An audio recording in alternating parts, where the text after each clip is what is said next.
Friends. Where did I stop? I don't remember exactly where I stopped. So I don't remember exactly where I stopped, but I'm gonna start on the curriculum changes. So I would say 75% of the schools here, maybe less, maybe more, use the Cambridge curriculum. And so Cambridge, if you don't know, is a British curriculum. It's mostly used in schools in Europe. And so um what was I saying? Oh, Cambridge is a British curriculum, and so colonization, whatever. The curriculum was brought here. Can you hear me well? Somebody let us know. Is there somebody there to let us know?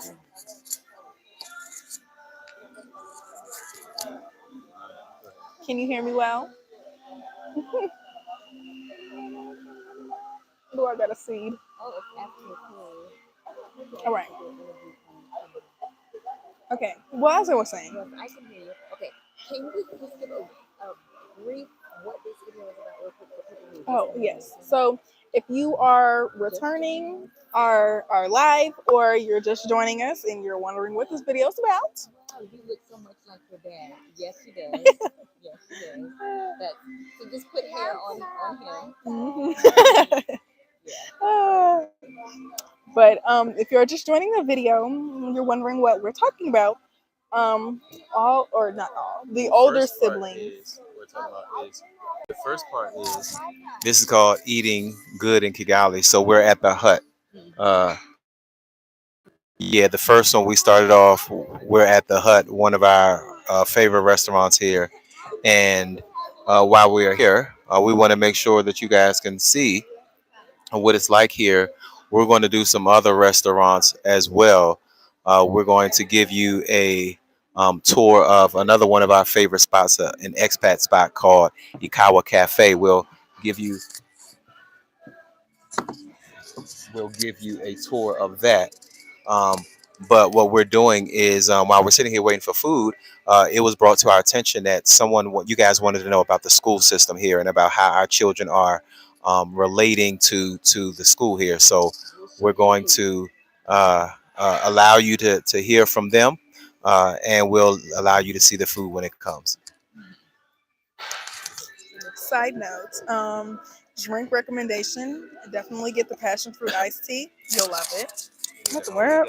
Oh, like, is it clipped? Okay. But as I was saying, so that was the first part of the live. The second part is the older West children, my younger sister Kelsey and I. Wave hello to the camera, Kelsey. We will be giving our insights and our tips for surviving the Rwandan school experience. So I believe I left off talking about the teachers. And so, oh yes, so I was saying how one of my favorite, I say this sarcastically, one of my, Yes, she does. Yay. Somebody said I can see you have your mom's personality. Sorry to interrupt. Carry on. thank you. So I was saying how one of my favorite teachers is was saying, mommy, fingers in the way. I was saying how one of my favorite school teachers has been a little, you know, I don't know how to say it. I don't know if it's yes, hard to deal with. Yes, I say with that sarcastically, but was also saying how um there are teachers here who I'm 14. Smile. So I was also saying that the teachers here, I feel like depending on their African country or the country that they originally country of origin. That sounds intelligent. Country of origin. Depending on the country of origin, I feel like that definitely influences how they act around children or how they behave with children, how they expect children to behave around them, how they you respect me, but it doesn't seem to be an I respect you type of thing. For teachers here, it's what I say goes, and I won't hear anything else. But I feel like there are some teachers here who definitely have what it takes to be a teacher. They definitely know what they're doing. They're helping people learn. They're giving children a good school experience, while also, instilling in them academic values. Um, but moving on to the next point, the curriculum. So the curriculum is definitely different. We're in a whole another continent, so I wouldn't expect it to be the same. But here in Rwanda, about 75% of the schools are Cambridge-based curriculum, are using a Cambridge. If I had to rate it, I would give it a 5 out of 10. This is her school, Path to Success. They call it PTS, post traumatic. PTSD, you What do mean? you call it? That's what I call it. Post traumatic. Post traumatic school School? depression. Like mercy. Okay, go ahead. But anyways, so the Cambridge curriculum is, mostly the curriculum that is used here, and I feel like, okay, sorry. So it's mostly used here, and there's definitely going to be changes because it's a different curriculum. In the states, we had intermission. Keep talking. They can So hear you in the yeah, mic. yeah, yeah. So how much? Oh, it smells so good. Yeah, so you got to see this. In your hands in the This hut. at the hut. As a matter, it's a couple restaurants that we've been to that they do this. Yeah, where they bring you these towels that smell so good. Which I need Um, right now. yes, towels smell so good.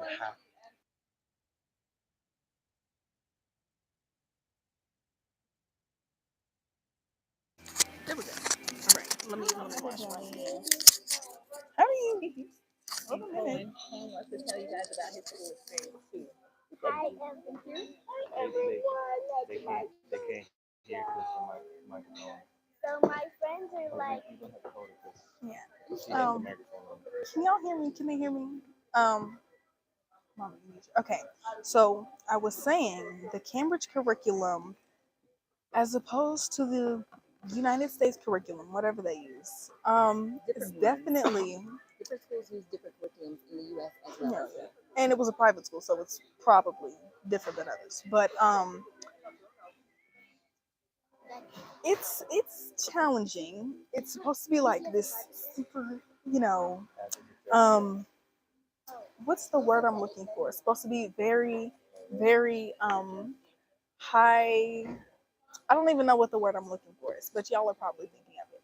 But it's like it's definitely for top bright minds. Not saying that I'm not smart or anything, but it's a um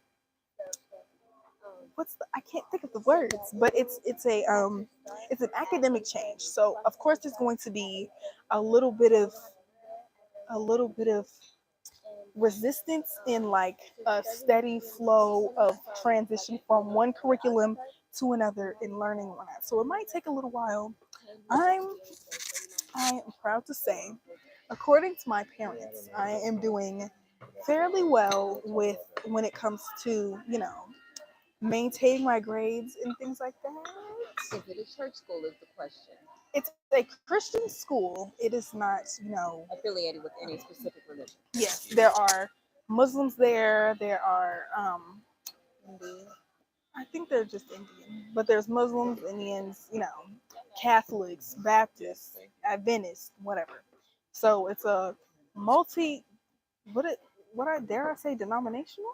Yes, you can. But the Oh, school curriculum itself is not yes, multi-denominational. yes. It is. It's a multi-denominational um, religion-based school, but they don't focus on one. It's all, somebody here believes in God, right? This is a Lemongrass, mint, ginger. and yeah, lemongrass, ginger, and nip iced tea. iced tea. Okay, sorry. But yeah, so it's a, sure, yeah. So it's a multi-denominational religious school, but they don't focus on one religion. But I lost my train of thought. I was talking about the curriculum. Yes, How do we? the Oh, curriculum. because y'all were asking, is it a church school? Anyways, so where was I before that? Does anybody remember where I was before that? That's If okay. you were talking about curriculum, obviously there's going to be some resistance in Oh the yes, there's transition gonna to be the some classroom. resistance because it's a completely different curriculum. Um, oh, I was saying, according to my parents, and I've later come to accept that because I'm a bit of a perfectionist. I am used to getting, all A's because I'm trying to have a career in the future. But I am actually very well, semi proud of myself for maintaining A's and B's, in the first term, with ooh.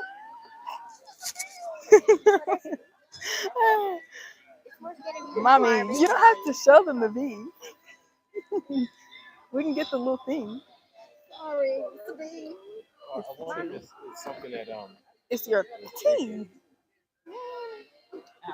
No, it's not invited to the dinner. Oh, Kelsey, I didn't get some of your Needs to go. lemongrass.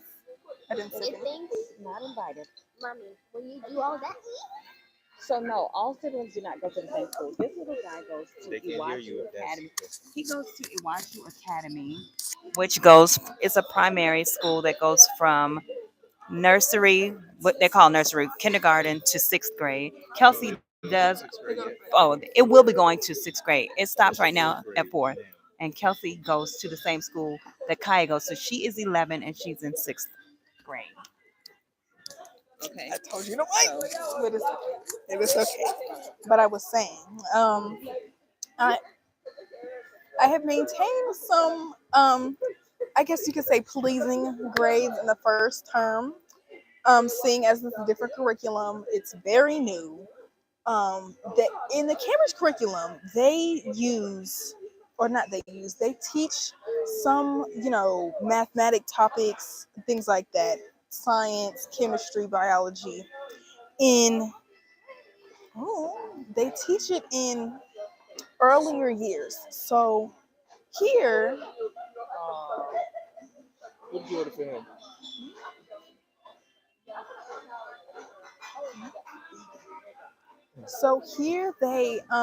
they teach some subjects in, like, okay, to give an example, in seventh grade, the students that are in eighth grade now, they were learning.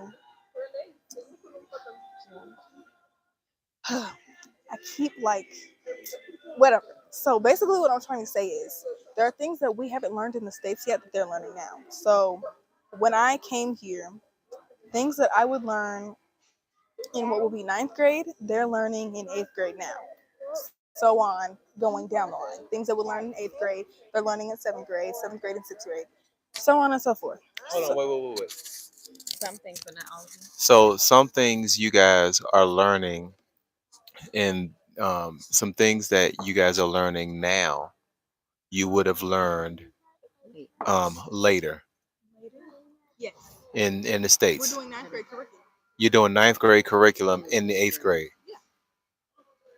Hold on, but I thought the states had the best. Giselle is right ahead of you. Oh wow. So I thought the states had the best education system, and they were the smartest. There's a reason why those who come from here, come from Africa, they always do very well in our universities. Um, so yes, go ahead, continue on, please. and it depends on a public school versus a private school education as well. From a mother's perspective, Yes, I need you not to be rushing my child academically. Okay, don't have my child learning trigonometry and they're in the third grade just because it makes you look good and more advanced academically. There's a level of maturation, and because coming from a pediatric human development perspective, their brains are genius, yes, because they're created by an amazing God. But to some extent, I think they're a little bit rushy. Okay, but I mean, the kids can handle it. They do well apparently. So Kelsey has a perspective. I agree with my mother. I do think they're a little rushy, as she stated. Um, like they don't give us enough time to complete assignments or to like really ask questions and be able to follow the lesson and what they're saying, because they're always like, okay, now we gotta go because we're about to take checkpoint. Like, you never told me that. Like, they usually don't tell when homework is due or when we have a text or exam, and they just expect us to revise. That's review. Or study. Yeah, study. They expect what is it? They expect us to study, and like study for what? Because we don't know what we're studying for. I mean, it's good to know, but why should we have to know if we don't know what we're knowing for?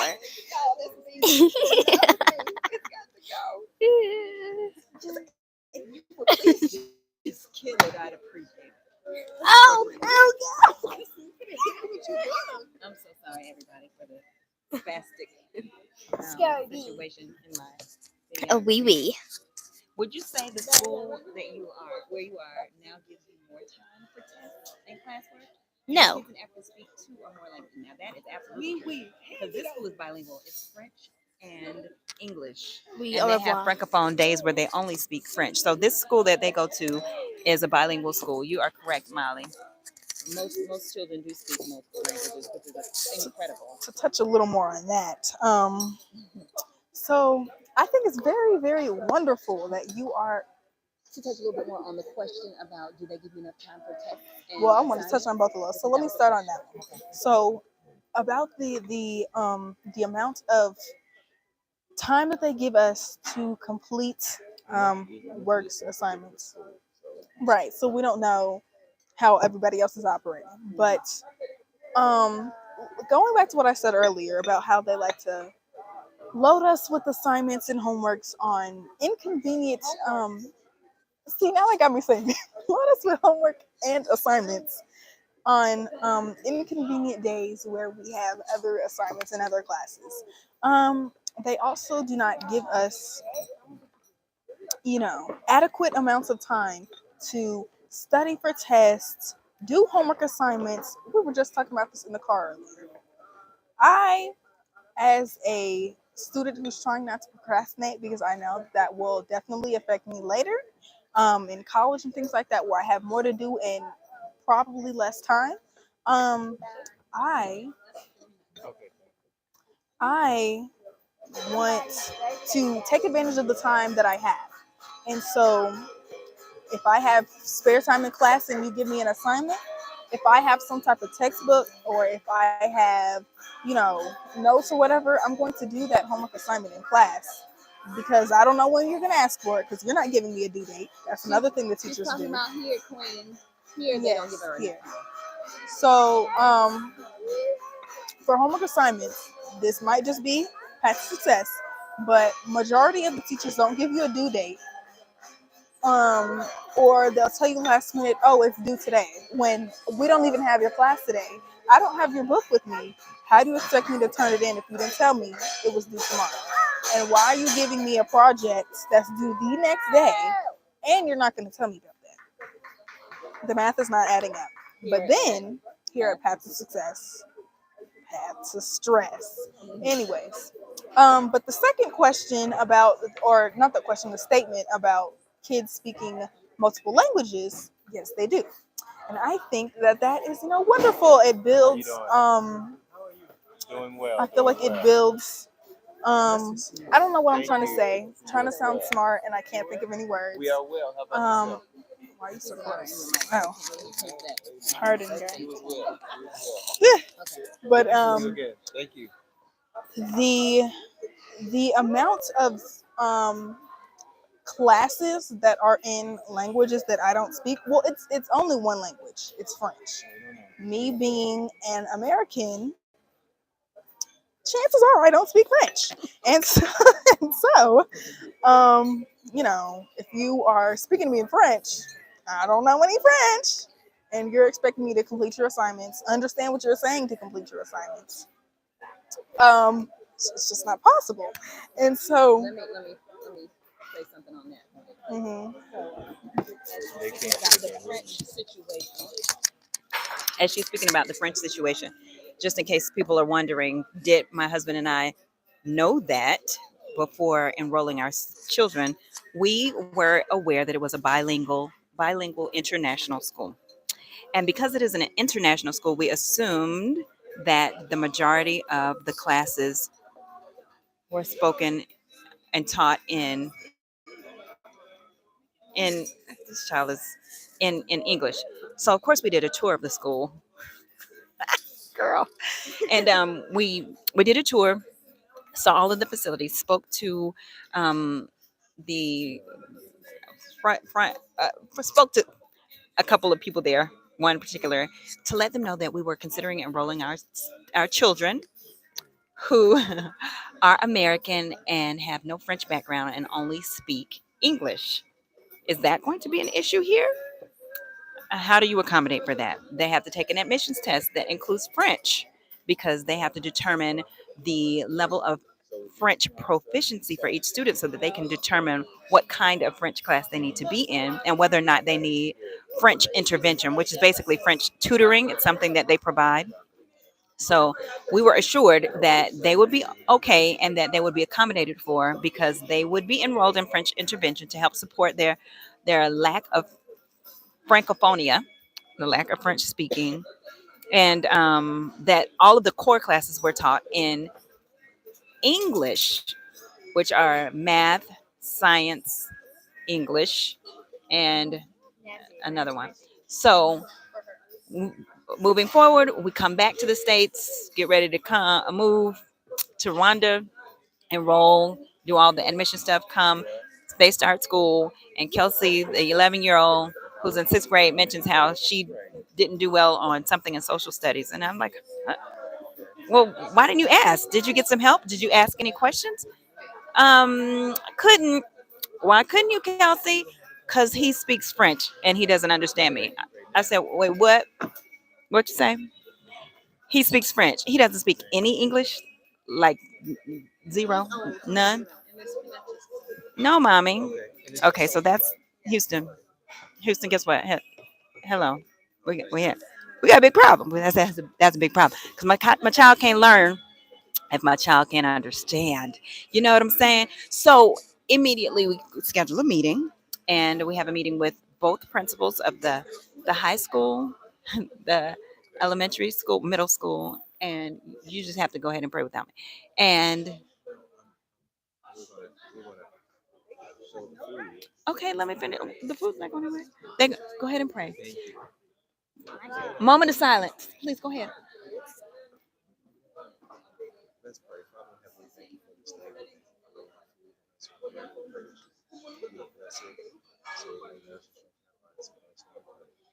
Amen.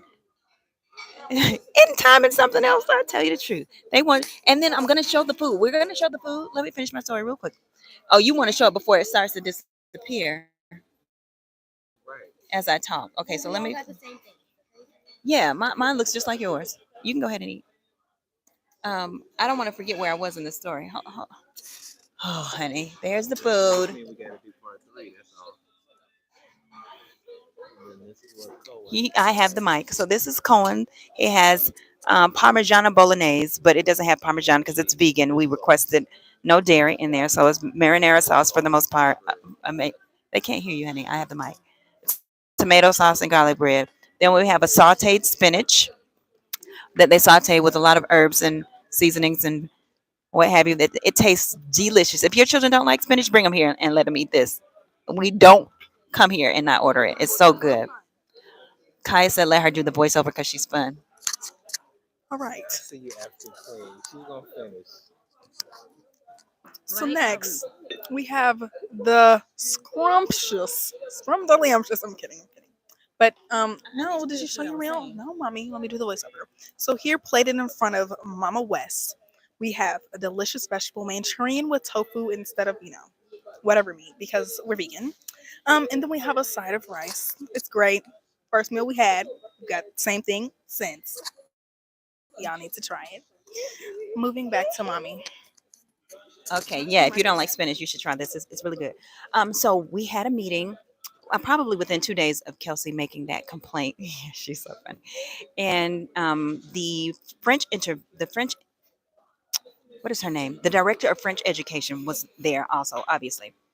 And long story short, we explained our concern about the fact that we found out that our sixth grader had 8 classes, eight, count them eight, and of eight, 6 of them are taught exclusively in French. Now, some of them, the teachers are bilingual and can help and kind of explain what it is that they're saying and asking for. There are two, I believe it's Bible and social studies, where the teacher is 100% francophone and could not understand English. And they said that he can understand, but he cannot speak it. So her explanation was that many parents had requested more French immersion at the school so that their children could become better French speakers. And I was like, there are so many schools here. There are a lot of schools, and there are very many of them that are 100% French. Maybe those students should go there. I don't know. But of course, every parent can make their own decision, and there must be other reasons why they wanted their children to go to that one. But you're asking for more French at an international school where many students don't speak French. Now, French is 75% spoken here. 99% of the people speak Kinyarwanda, which is the native tongue. But, so they upped. She said they increased the French this year, the classes that are taught in French. So I'm going to have Kelsey, the sixth grader, to name the classes that are taught in French. I do want to eat, Daddy. Um, but um, so there is sports, music, art, sports, music, art, French, of course, Bible studies, social studies. That's it. Okay. All of those are taught in French. And so when we were told that the majority of the classes were not taught in French, it was pertaining to the secondary school. So Kaya only has what, 2 classes? Which are they? Quickly. French and social and sport, which is PE. I can think faster than Karen. Quick on your feet. I'm older than you, girl. So those two are the only ones that are taught by French speaking teachers in high school. PE, which is sports, and Bible. Okay. But in primary, why cannot we get rid of this P? I'm getting upset now. Can you get get that book? And I'm sorry. So we found that out in, yes, they have after school extracurricular sport activity. She said they did, but she doesn't know if they are still doing it. So anyway, as a result of this meeting, I asked for a specific mm, strategy going forward to assist our children. My husband was like, I'm gonna need all the classes that they're in for them to be able to understand them. So I need the teachers to translate, provide them written English translation for what they're teaching in class, or something. Can the teachers just teach in English? Because all of the students speak English. They're like, no, Papa Kelsey, we cannot require that the teachers teach the classes in English, because that is not the culture of our school here. We teach, I'm sorry, we teach in the bilingual methodology. So they came up with a compromise. Yeah, they did a compromise. They came up with a compromise, put them in French intervention, and they said the reason they had not started that before was because they wait to see what the students' actual proficiency is for the first 2 weeks, and then based on what they're literally able to comprehend in French, they put them in the appropriate class. So they have been doing all right. Um, they have been helped out by getting taught what they learn in the French class, in the classes that are taught in French. They have to write notes, and then that information is taught to them by their French tutor so that they can understand the information. Have we looked at their public school? We have not. We don't want to put our children in public school. Even when we were in the States, they were not in public school, um, for a myriad of reasons we can discuss later. But we just wanted them in a private school setting, specifically a Christian environment that reinforces the values that we instill in our children at home, and where there's less competition to those values. So yeah, there's that. I'm told that the battery's gonna die soon. I'm gonna let Kaya give us the final wrap up a little bit, and then we'll do a part. I guess it would be a part 3 of this. So there really is no final wrap up because there's like so much to learn about, the education experience. So stay tuned for the next video where I'm going to give you some insights about how the terms are, the school year and everything, all the information that you need to know. So you know how long you're gonna be here and what you're getting yourself into. Thanks for viewing. We'll see you in the next video. Like, subscribe.